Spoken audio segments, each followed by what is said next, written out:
I love being in my own business. It sure beats working 95 for somebody else. But being in your own business is not always an easy thing.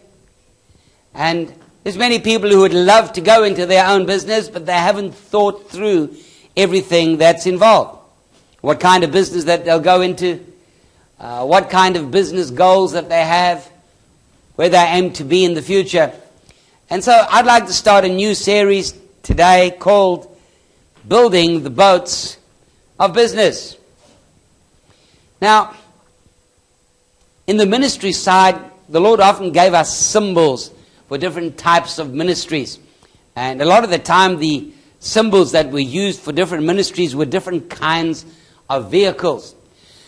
And as I've begun to move now into this business mandate, I've found that there's one main kind of vehicle that God uses to picture a business.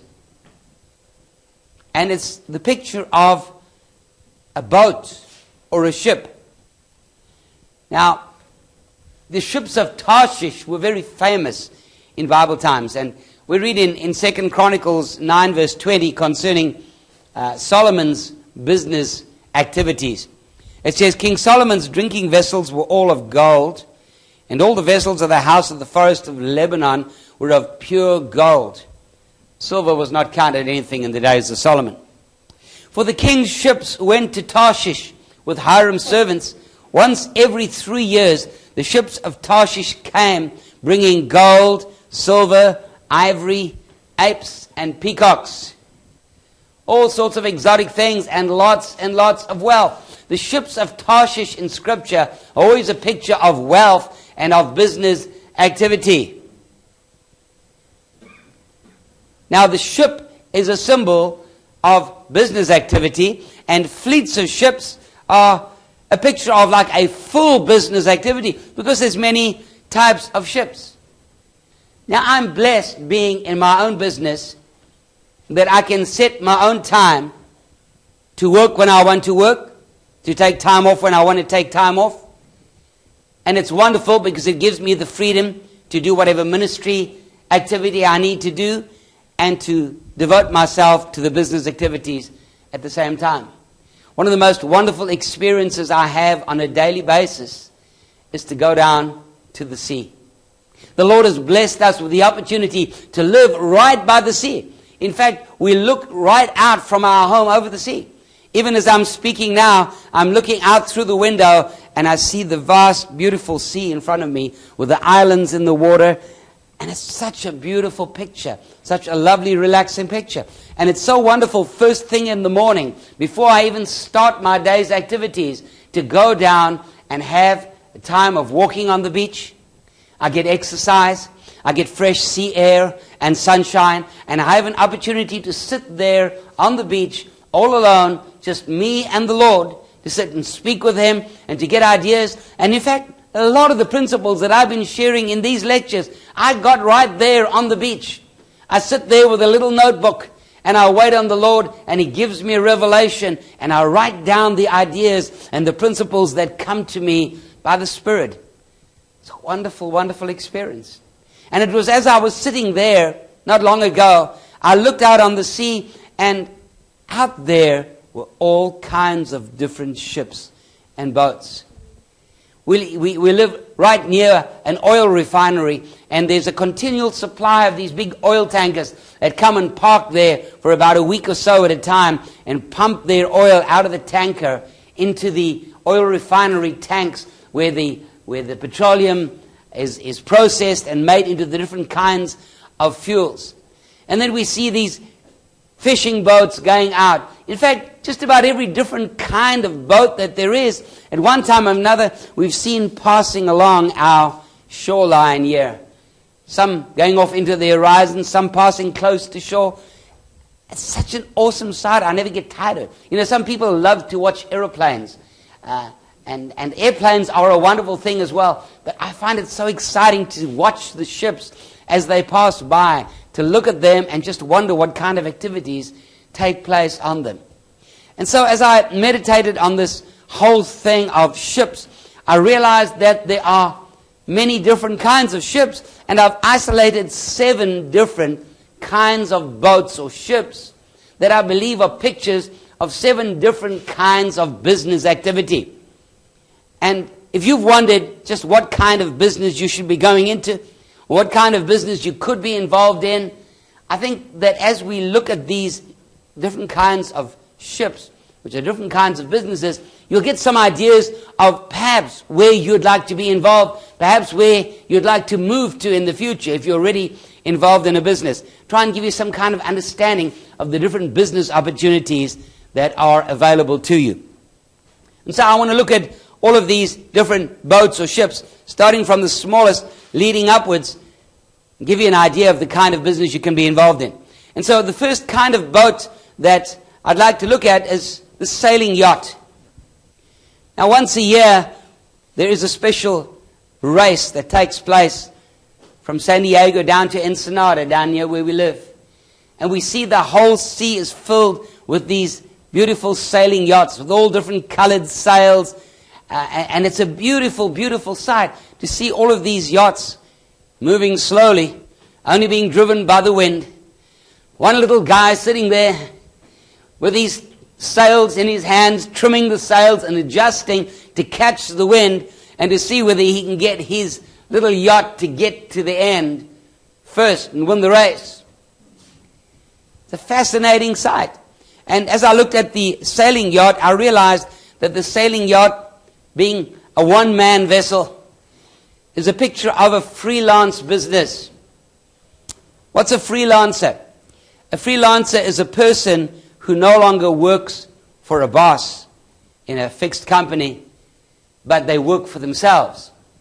Now, if you have a skill of any kind, perhaps you have an artistic skill, perhaps you have a scientific skill. For me, it was computer programming. That was the skill that I developed over time and learned. And I found out that while I was working for a boss, I was limited. I was working fixed hours, doing all the programming work, and I was paid a salary.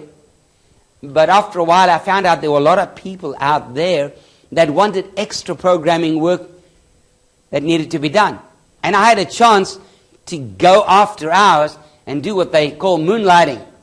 In other words, in addition to my normal job, I could go after hours and do some programming for people. Or I could even write some of the programs at home for them, charge them a specific cost for it, go and install it on their computers, and I'd get paid for extra work because I had a specific skill that people were prepared to pay for. Well, in time, I realized I was making more money in my moonlighting than I was making in my normal job. And if I could do that in the after hours, which were less time than I had available during the full day, imagine how much I could do if I could work the whole day for myself, freelancing and charging people for all of my work. Wow, the possibilities. The dollar signs began to flash in front of me. And eventually I took that bold step and I stepped out to work in my own business. Now, there are advantages to being in your own business, and there are advantages to being a freelancer. Firstly, you're your own boss, and your time is your own. You don't have to wake up in the morning with the alarm forcing you to get up, to get in your car and travel all the way down to your work location, to make sure that you're there on time if you've got a boss that's very fussy about you working on time, to stay there the whole day and maybe just have a little lunch break until going home time, and then have to rush the traffic home. Oh, we've all been that route, haven't we? You know, I've forgotten what it was like. It was so long ago that I left that. And it's so wonderful to be in my own business, to be free to choose when I will work and when I won't work, and who I'll work for and who I don't want to work for. It's awesome to have that liberty, but there are disadvantages to being a freelancer. The first disadvantage is, if you don't work, you don't eat. If you're working for a company, they give you so many days vacation leave and a certain amount of sick leave once a year. If you wake up Monday morning with a bad dose of the flu, it's perfectly legal and acceptable for you to phone up and say, sorry, I won't be in to work today. I'm down with the flu. I'll probably be in bed for 2 or 3 days. Can you make do without me? And most companies, that'll be fine. They'll have somebody else to replace you. And the great thing is, at the end of the month, you still get paid the same amount of money, even though you weren't there. Not so for a freelancer. You take a day's work off to spend in bed, that's a day's pay gone from your income. And what about vacation? Yeah, we have so many days or weeks or whatever it is, the company offers you a vacation leave, and we're going on our annual vacation taking paid leave. You still get paid the same salary. In fact, a lot of companies will even give you a vacation bonus or a Christmas bonus, extra money so that you can go on vacation. Not so if you're a freelancer. If you didn't save up the money, there's no vacation time this year. And let me let you in on a little secret. You may complain having to work 9 to 5. But when you're a freelancer, you're probably working 6 to 12. You probably have very little free time because you cannot afford to take off time. You've got to start off early in the day and you end up working late at night, sometimes into the early hours of the morning to try and keep up with the deadlines to make sure that you get the job done. Or you just don't have any work. You've got to go and find work now. If you're working for a boss, you don't have to find work. The work's all really laid out there for you, waiting on your desk when you get there in the morning, probably. Phone call ringing the moment you step into the office. Not if you're in your own business. You've got to go find the business. You've got to go find the customers. And here's your final limitation. I don't care how much you charge per hour of your time. There's only 24 hours in a day. And some of those you have to spend sleeping. Some of them you have to spend eating. Some of them you have to spend going to the bathroom and doing other essentials in life, taking time off to go shopping and whatever else you spend time on. And all of that time is wasted time when you are not earning money. So before you go rushing off thinking, yeah, that's it. I'm going to pack up my job. I'm going to go freelance. I'm going to make a fortune. Yeah, I used to charge a pretty good hourly rate as a programmer. Exceptionally good hourly rate. Probably as good as some highly professional people like doctors. But did I have 10 hours a day? Or 8 hours a day at that rate? Not always. In fact, not often. Yes, I could get a programming project for 10 hours and charge my wonderful hourly rate, and that may be the only project I got for the whole month. And that's my salary and my income. So, if you choose to go into this kind of business, the sailing yacht, become a freelancer, I suggest you start off working for a company as a normal employee, and start doing some moonlighting, some sideline work, start supplementing your income, build up and save up, and think very carefully before you decide to move into this kind of business. And I'll be covering a lot of those details far more as we continue with this course. But I just want you to think through your possibilities. That's only the first boat